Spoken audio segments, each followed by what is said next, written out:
Hello YouTube, this is Alfred Lyon from AB Tools. We got a lot of requests for behind the scenes, so I'm going to show you how we get a job from the quotes department to a finished tool. So after a job's been quoted, they fill out a sheet and they send it out to us. So this is our worksheet. It's fairly simple.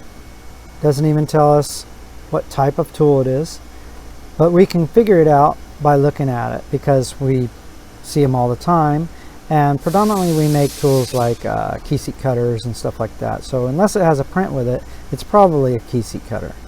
So we got on the sheet, we got if it's coded, when it came in, when it's supposed to leave, the quantity of how many pieces the customer wants, cutter diameter, cut width, the flute count, corner radii, shank diameter, overall length, neck diameter, neck length, and the material that they're cutting. The material that they're cutting is very important because that allows me and the other people that we have programming here to know what the cutter geometry should be based on the part material that the customer is using it on. So that's pretty much it. No print, no nothing.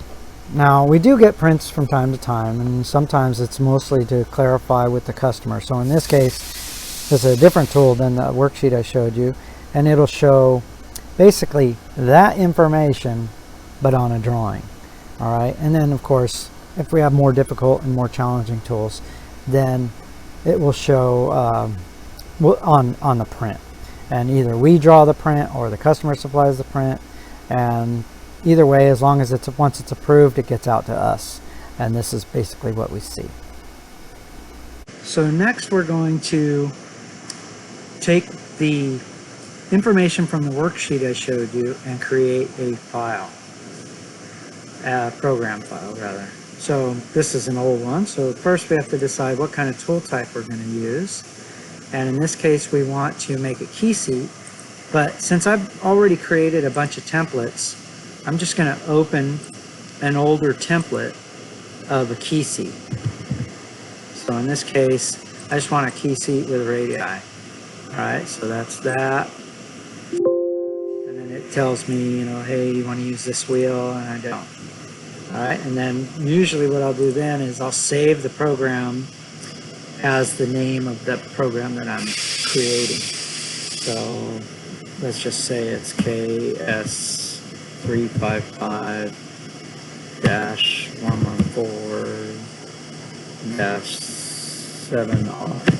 Okay, I'll save it that way.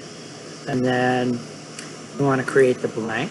So right now it has like a blank that has this is the holder, and then this is like a preform.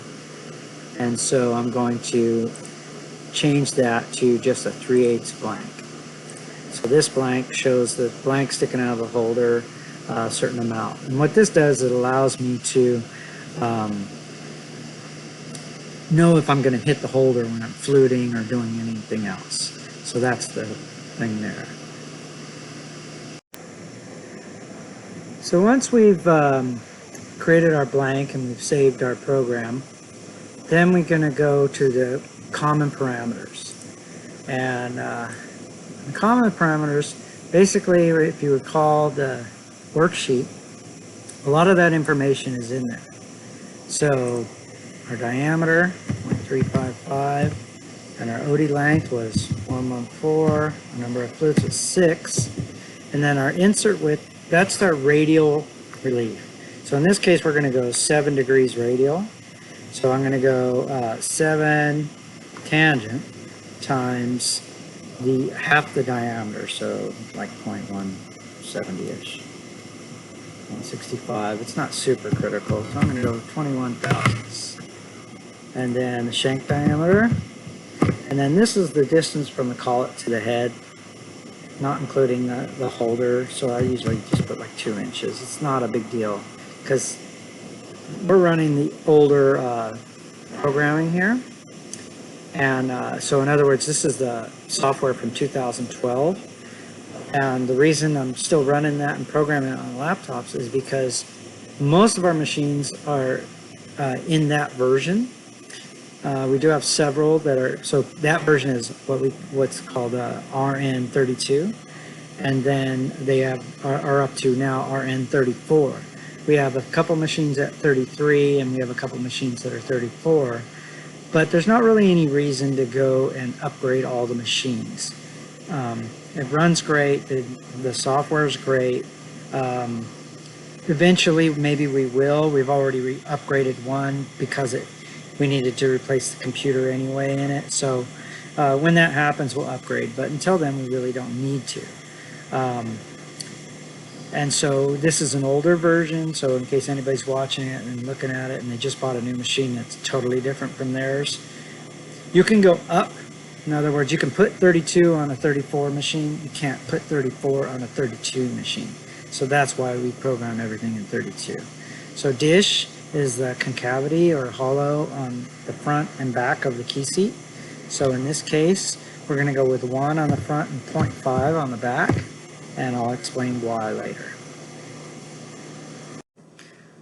The first operation in creating a Keyseat cutter is we need to grind the neck of the cutter.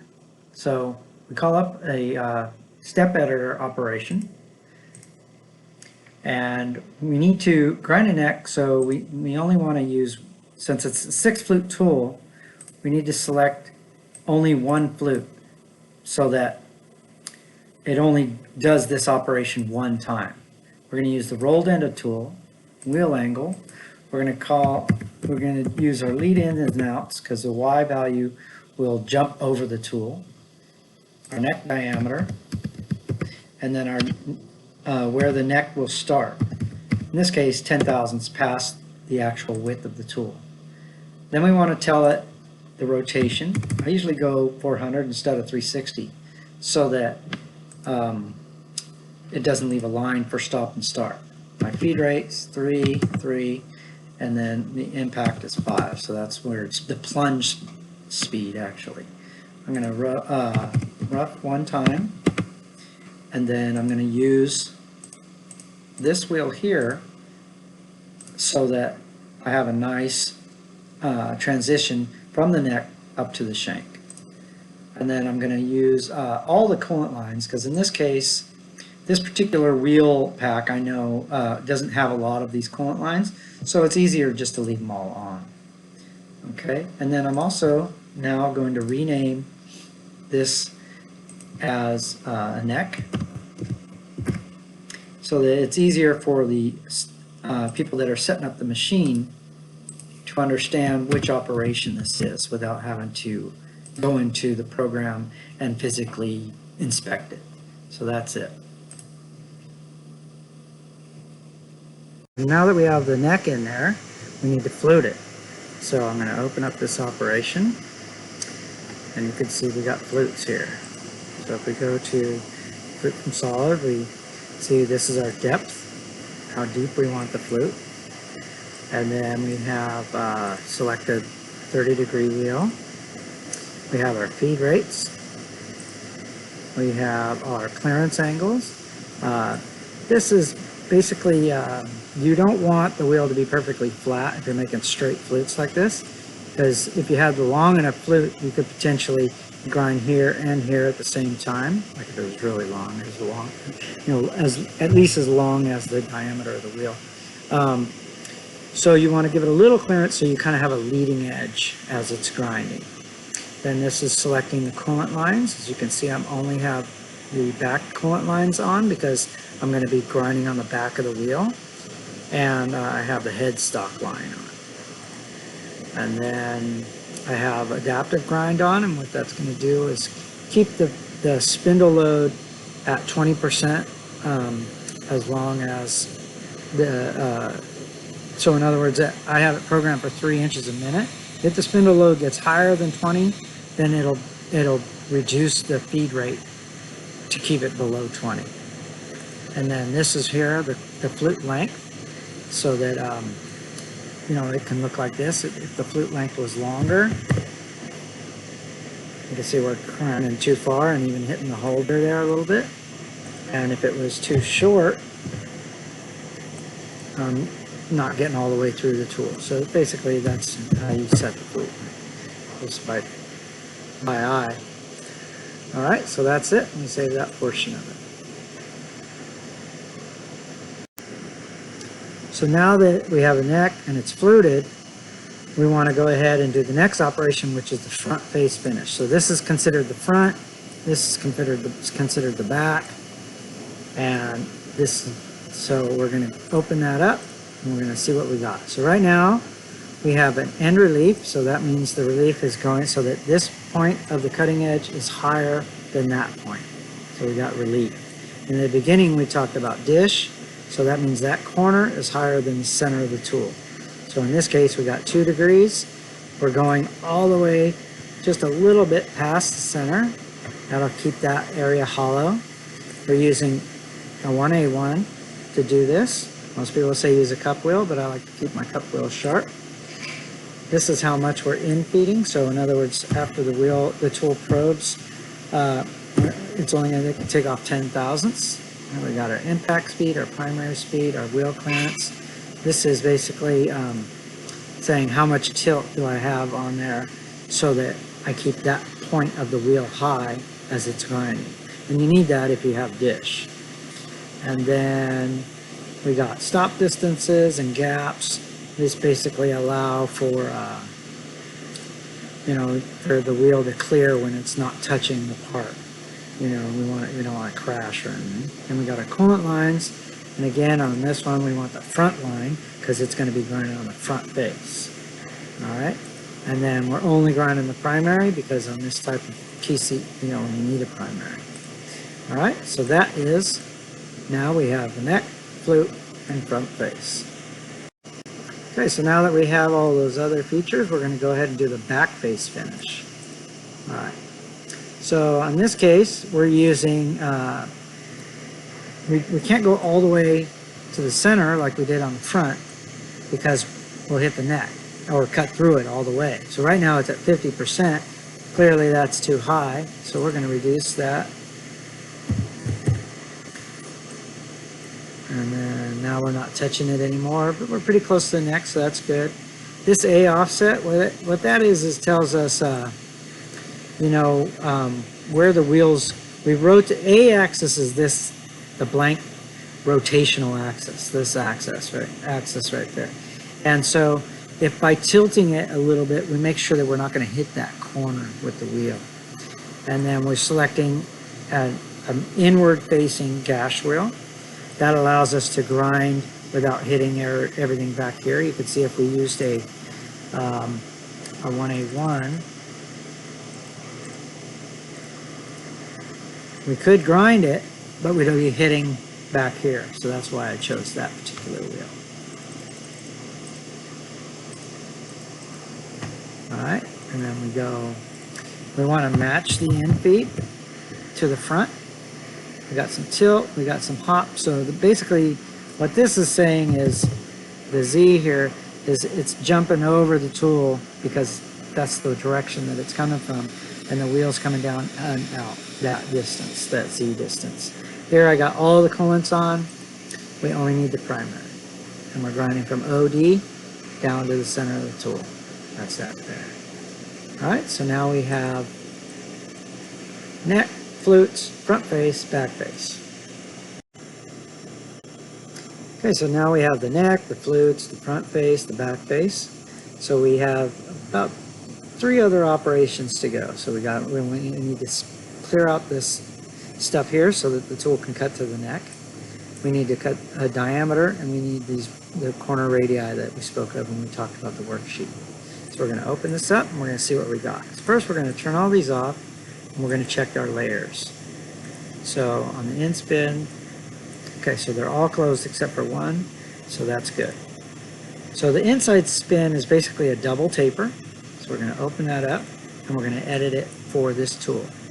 So we can go, this is again hop over, I like to call it. It's lead in and out, but it's basically the wheel going up and over the tool. So we're going to put in the neck here, so we'll go like maybe 180 and 179, and we're going to go, this is basically the diameter of the tool. It's going to have radii, so we can go right to the tool. and we're going to go, this is the width of the tool, and we're going to have dish, so we want this to be a little less than about 5 thousandths for now. And then we're going to go about 30 thousandths out, so about 145. And then we'll calculate that. So that's 3 1/4 degrees of dish. That's too much. So we're going to change this to like 111. See what that is. All right, so that's almost 2 degrees of dish. That's good. This angle here is basically just the ramp into the neck at the base, and you'll see that when I get this figured out here. So we select the primary and put no relief. We're using that same back inside gash wheel. We're going impact so these are our feed rates. We're going at 3 o'clock because this has to set up the proper, that's 3 o'clock on the tool. We're fixed on the wheel, and we're at 3 o'clock on the wheel back here, and we are rotated minus 75 degrees in order to reach around to the wheel, to the part. We're finish grinding cylindrically, and none of this really matters because the part's round. So now we're going to say OK, and it'll calculate. So now what you see is that the dish is spun all the way to the neck. This you can see here that this is lower than that, and that's why we do ½ degree. If we go back to our thing here, it shows that way we know that this is lower.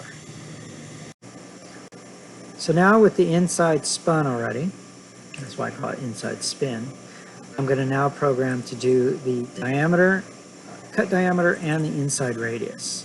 So this is an existing one, so I'm just going to select it all and delete it. I'm going to pull up a line. I'm going to start off the tool, so positive that, and then 355 divided by 2 is 0.1775, minus 0.114 is the tool width, and then we go on that 0.1775, so that creates that line. Then we're going to go just with a straight line down the back. We're going to say 7 thousandths radius. Okay, select, delete that leg. We're going to add our lead in and outs. I'm going to drag this over because that's the direction we want the wheel to escape. And we're going to check which wheels we have. So we're going to give it relief, radial relief, different land widths. Select this wheel here. That's like our finish one. We're going to use a rough wheel, which is that wheel. That way we don't break down and ruin our wheel for the nice part that we want. We're going end of tool to shank, so we're grinding this direction. So in other words, we're starting here and going this way and around. We're grinding at 12 o'clock. We got optimized feed rate. What that means is when it gets to the radius, we don't want it to go real slow, so we want it to always have about the same amount of low performance as far as going. So otherwise it would take all day. Not on a small tool like this, but on other ones it would. So I don't like the looks of that. It's not quite enough drop, so I'm going to go back here and I'm going to increase this to 30. Okay, so now you can see it has a lot more relief. Okay, so that's that. So now we got almost the whole tools done. The only thing we're missing is the radius on the front corner here. So we're going to go back in here. I'm going to open this up. And this is again an old program, so I'm going to delete that. And now I'm basically just going to make a line. And that's the diameter. And then I'm going to go make a little square there. I'm going to create another, I'm going to make another radius. Get rid of that leg. Get rid of that leg. I'm going to create an angle line for lead in. Select that point. I'm going to go about 2 degrees, about 30 thousandths there. And then I'm going to give it lead in and out.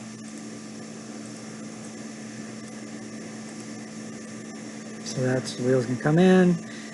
This shouldn't be touching anything on the part. Actually, let's see. to, this should match the inside. So now we got an out-facing gash wheel. We don't need to rough it because we're barely taking any material off. We're going shank to end of tool. We got that on and we got that. So now we should have little radii on the front. So if you look at it, so now that is basically a finished tool. So the next thing to do is save it to the cloud here, and then we can walk over to a machine and upload it, and we'll be good to go.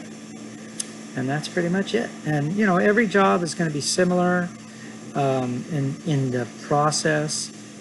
You'll choose different tool types or what have you to get it done, but the process is the same. You select the blank, you create the you save the tool type program, rename it, you call up different operations, and then you go through filling in the blanks, and then if you have any step editors to do, then you use the step editors. And so that's pretty much it. All right, so we'll see you at the machine next.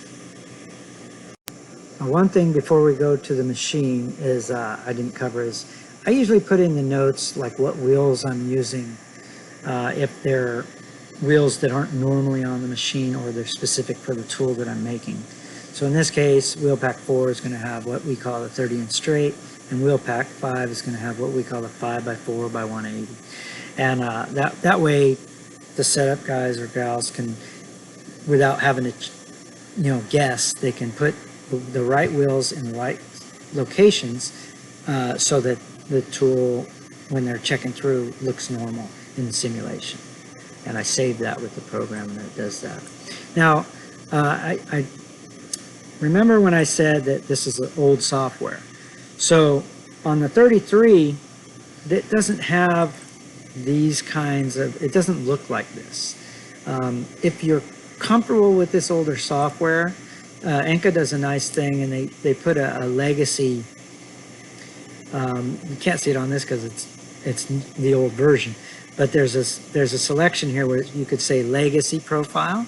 So this is the profile I'm using, and by being able to do that, we can pull up this old thing and we can program in this old style on the newer machines. And I think that's a great idea because it allows us to be able to use that instead of going up to the new style. Now, the new style is great and it has a lot of features that you can use, but I think that it's nice that ANCA has allowed us to be able to continue to use this older format.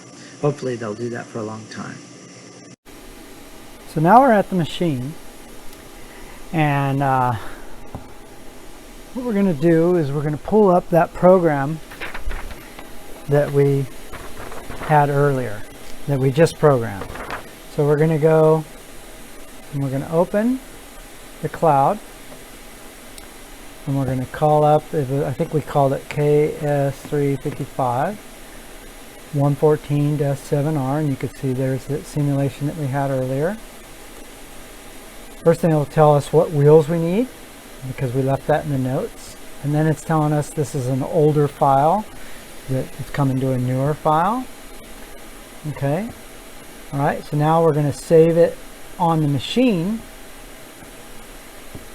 so that when we make any changes, it'll be intrinsic to this machine and not something else, some other machine. All right, and so that's now the program is on there. Okay, so now we're inside the machine. We have a call it, and you can see I have the a blank, a solid blank inside an AccuHold, one of the extension holders that we make. And I put that in there, and then I'm going to set up the Noga base so that the indicator is on the farthest end of the tool. Move it down to give it some pressure, and then I'm going to rotate the tool. So you see all that run out there. This is a 10th indicator. So because it's in an AccuHold, in a collet, I can tap the AccuHold to try to get some of that run out gone. And if you know about our AccuHolds, you realize that the hole on them is plus or minus 15 millionths. So even though it's on a side lock, there's no transferable run out in the holder itself. So you take the tool out, it's going to be, you know, as exact as the run out. So as you can see there, I'm less than a tenth. I don't know if you can see it, but if you can zoom on your screen, you could see that. So now that that's indicated in, we can go on to the next step. So the next step is to teach the machine where the end of the tool is. Okay, so it wants to know where the end of the tool is. So if we go to digitize end of tool, we can input some numbers here, some basic numbers. I should have done this earlier.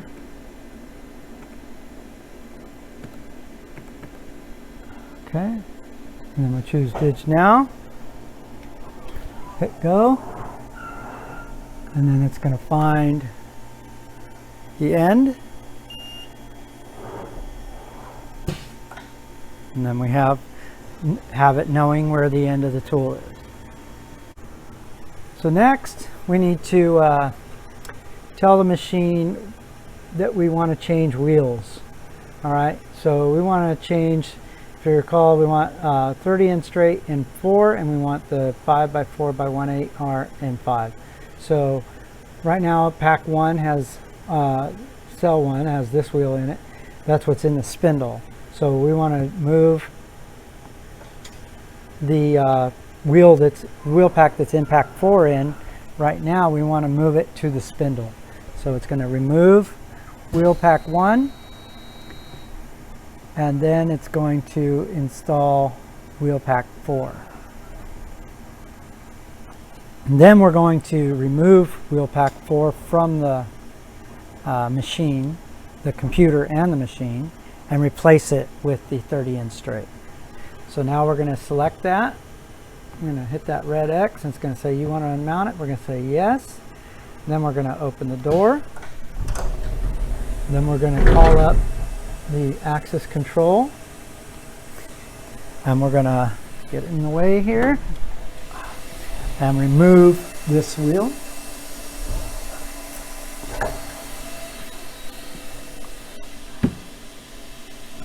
And install this wheel. Move that hose a little bit. Yep. And then we're going to close the door, and we're going to tell it we want to install a wheel, and it is right there. So next, finish. So that wheel's in there, and now we're going to put in, we need wheel pack 5, so we're going to have it change over to wheel pack 5.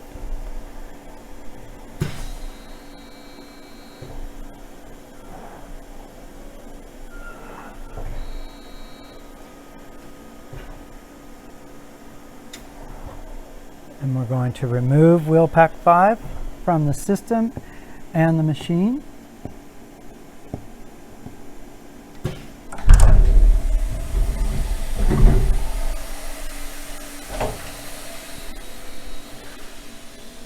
We're going to install that 5x4x1/8R. And of course the names are all made up. You can call your wheels whatever you want to call your wheels. Select that. Find that wheel. Right there. Finish. Yes. Okay. So now we have all the right wheels in. And you can see it's starting to calculate.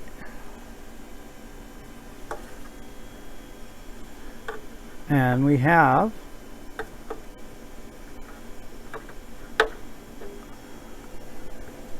a similar simulation as we did on the laptop. So everything is now the same and saved, and it is ready to run, or test run anyway. And that's it. So thank you for watching. The ladder was to help me hold the camera in case you didn't guess that. See you next time.